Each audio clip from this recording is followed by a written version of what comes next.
Salve, rapaziada, tudo bem? Tranquilidade? Vamos que vamos, então. Tá feito lá o cadastro da aula, então, tá? Fiz o cadastrinho para vocês. A aula está sendo gravada, bem bacana.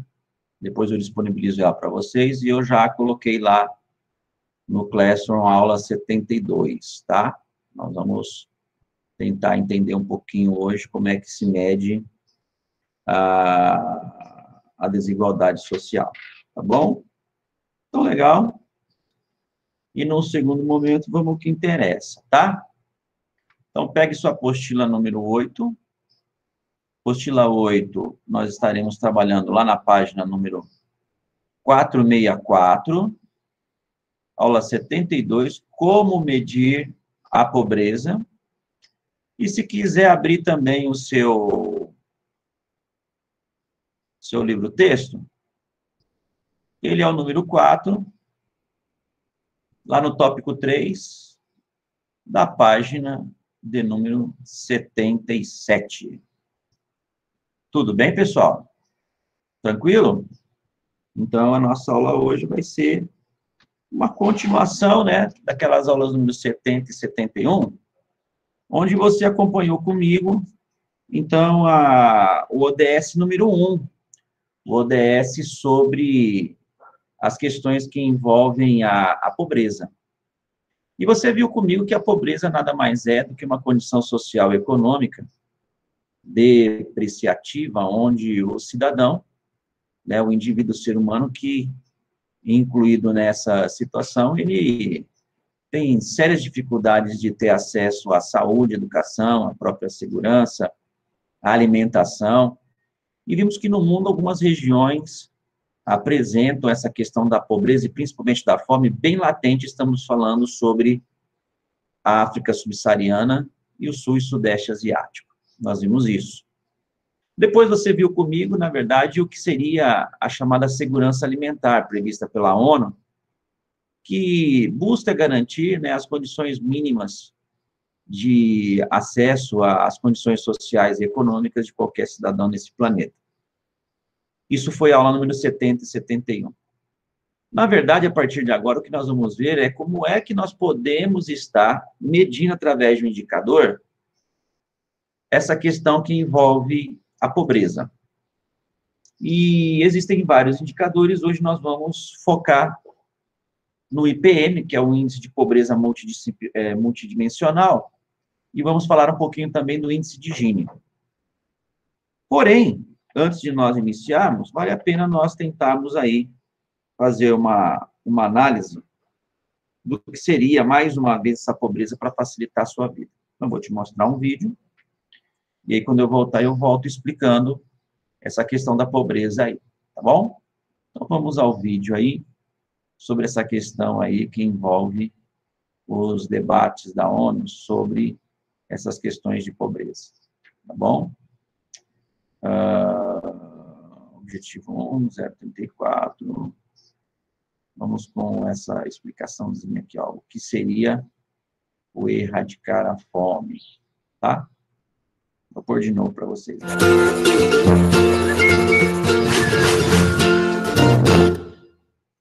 Olá, sejam bem-vindos à série Explicáveis, como mulheres grávidas e lactantes, pessoas idosas.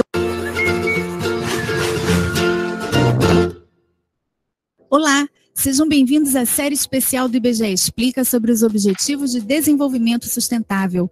Falaremos aqui do objetivo de número 2. Sabe quando bate aquela fominha? Pois é, mas aqui não vamos falar da fome que você sente entre uma refeição e outra. É fome mesmo, panela vazia, barriga vazia, esperança vazia. O segundo dos 17 objetivos é a erradicação da fome, isto é, acabar com a fome, alcançar a segurança alimentar e melhoria da nutrição e promover a agricultura sustentável. A fome é um problema que aflige cerca de 800 milhões de pessoas ao redor do mundo, ou seja, 1 em cada 9 pessoas não tem comida o suficiente para ter uma vida ativa e saudável. Isso faz com que a fome seja o principal fator de risco à saúde no mundo, ultrapassando a AIDS, a malária e a tuberculose combinadas. Todo ano é a má nutrição a responsável por quase metade das mortes de crianças abaixo de 5 anos. São cerca de 3,1 milhões de crianças todos os anos. A Ásia e a África subsaariana são as regiões do mundo onde esse mal se faz mais presente. São dados alarmantes, não? E se eu te dissesse que hoje o mundo produz comida o suficiente para alimentar a todos? Alguns estudos mostram que produzimos comida para 10 bilhões de pessoas. E, infelizmente, embora haja produção suficiente para todos, problemas como a pobreza, má distribuição de renda e propriedade, desastres naturais, conflitos, crescimento populacional, desperdício, perdas no transporte e problemas de cunho político fazem com que uma parcela enorme da população passe fome. E não basta apenas acabar com a fome. É preciso garantir o acesso de todas as pessoas, em particular os mais pobres e pessoas em situações vulneráveis, como mulheres grávidas e lactantes, pessoas idosas e crianças, a alimentos seguros, nutritivos e suficientes durante todo o ano. Até 2030, algumas medidas propostas, como o incentivo ao uso sustentável da terra, com acesso igual e seguro a ela, devem mudar esse cenário. Acabar com a fome é apenas o segundo passo rumo a um mundo mais justo. Os outros objetivos também estão aqui no nosso canal. Não deixe de conferir. Até a próxima. Pessoal, eu gosto bastante dessa série do IBGE sobre os ODS, porque ele vai de encontro com aquilo que nós estamos, de fato, estudando, que são esses objetivos. E quando eu falei para você sobre pobreza, eu falei para você que a pobreza causa outros problemas, entre eles a questão da fome. E entre alguns fatores que causam essa pobreza, nós temos tensões, conflitos, como o próprio vídeo colocou para você. Então, vale a pena nós tentarmos pensar sobre essa questão que envolve a desigualdade social e saber, no vestibular, principalmente vão fazer isso de vocês, saber, de fato, diferenciar essas desigualdades a partir de indicadores socioeconômicos. É aí que entra a nossa aula, e é aí que eu quero levar você a pensar como nós podemos pensar um pouco essas questões que envolvem as desigualdades, o desenvolvimento. O primeiro indicador que faz análise do desenvolvimento dos países é o Índice de Desenvolvimento Humano, né? É o IDH. Isso você já conhece, o IDH foi criado nos anos 90 pelo Programa das Nações Unidas para o Desenvolvimento. E esse indicador, ele analisa 3 grandes indicadores aí, que seria a saúde, a alfabetização e também a renda. E, com base nessa análise, você estipula o número que vai de 0,001 até o número 1 inteiro. Quanto mais próximo do número 1 inteiro, desenvolvimento bacana. Existem 3 níveis de IDH, que vai do 0,001 até 0,500, baixo IDH, de 0,501 até 0,790, até 700, que seria médio IDH, e acima de 700, você tem alto IDH. Então, é importante você entender que dá para você tentar analisar o estágio de desenvolvimento dos países através do IDH. Só que o IDH não te dá a noção de desigualdade. Os indicadores utilizados para fazer o balizamento e o cálculo, você não consegue distinguir. Você consegue saber, óbvio, e subentender que existe uma disparidade, mas a desigualdade, então, tem um índice específico. Que índice específico é esse? Eu estou mostrando na tela do seu computador. É o famoso índice de Gini. O índice de Gini vem junto com o IDH num relatório anual chamado Relatório de Desenvolvimento Humano. E é nele, então, que você consegue entender como anda dentro ou internamente de um país as desigualdades sociais. Ele é muito simples, ele foi desenvolvido por um italiano chamado Conrado Gini, nos anos de 1960, na Itália, onde ele se vale de vários indicadores sociais e econômicos, entre eles saúde, renda, educação, ele se vale dessas informações e ele estipula um número. Esse número vai do número 0 ao número 1 também. 0,01 ao número 1 inteiro.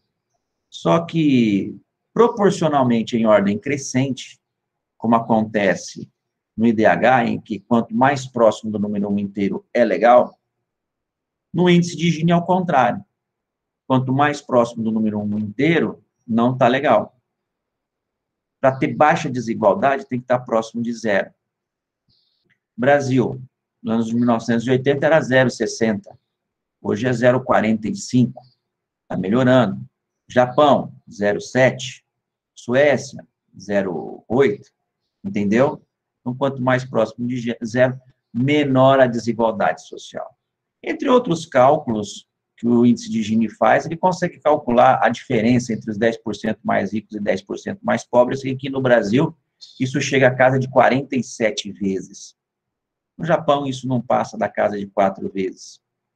Estão entendendo? Então, o índice de Gini, ele é um índice bacana, ele é interessante. E aqui você tem um mapa, estou mostrando para você um mapa na tela, em que você tem o coeficiente ou índice de Gini a nível de mundo. Então, perceba que onde nós temos ali o verdinho, ó, né, são coeficientes de Gini que mostram abaixo de 0,30. Isso quer dizer o quê? É baixa desigualdade social. Superior a 0,5, já próximo de 1, é alta desigualdade, o Brasil entra nessa, tá vendo? Ó? Então, é importante nós entendermos que o índice de Gini, ele vai te dar uma noção muito clara dessa disparidade e essa desigualdade. Então, mais do que entender o que é essa pobreza, essa fome, essa miséria, é importante nós entendermos também, pessoal, tá? Essas questões que envolvem aí envolvem o índice de Gini, tá? Com base nessa lógica, o Banco Mundial, então, né, passa a fazer uma análise a nível de mundo de países onde você tem pessoas abaixo da linha de pobreza. A pobreza, a pessoa ainda consegue ter acesso a alguns recursos básicos de sobrevivência. Agora, quando nós falamos abaixo da linha na pobreza, aí a coisa é extremamente complicada. Porque tudo vai depender da moeda que você utiliza num país, e às vezes o valor da moeda é tão depreciado que você não consegue comprar com o que você recebe do seu trabalho o mínimo para sobreviver ou manter sua família, tá? Então, é importante você entender aí essa questão do que é estar abaixo da linha de pobreza. Estar abaixo da linha de pobreza é você sobreviver com menos de $1,90 por dia. Multiplicando aí, daria no máximo R$8. Aquilo que eu já disse para você algumas vezes, eu volto a repetir, pessoas nessa situação não tem muita perspectiva não, pessoal. A pessoa faz para comer, quando alguém dá alguma coisa para ela.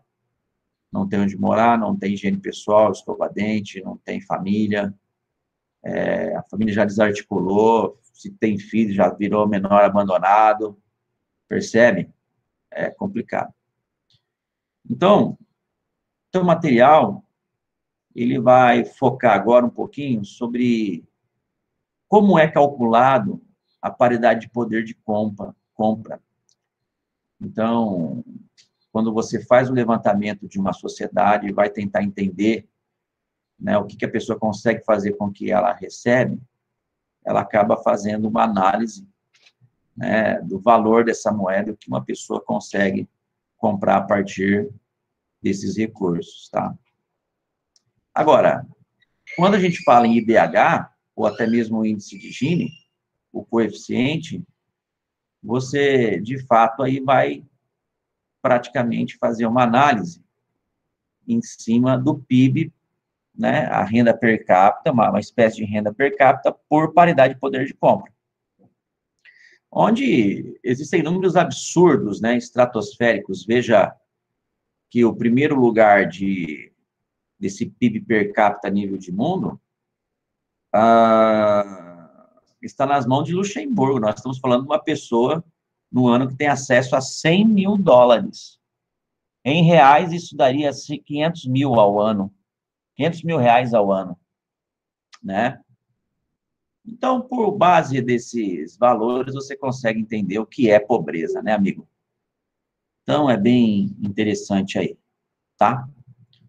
Então, vamos observar aqui um mapa que fala onde nós encontramos essas pessoas vivendo abaixo da linha de pobreza, tá?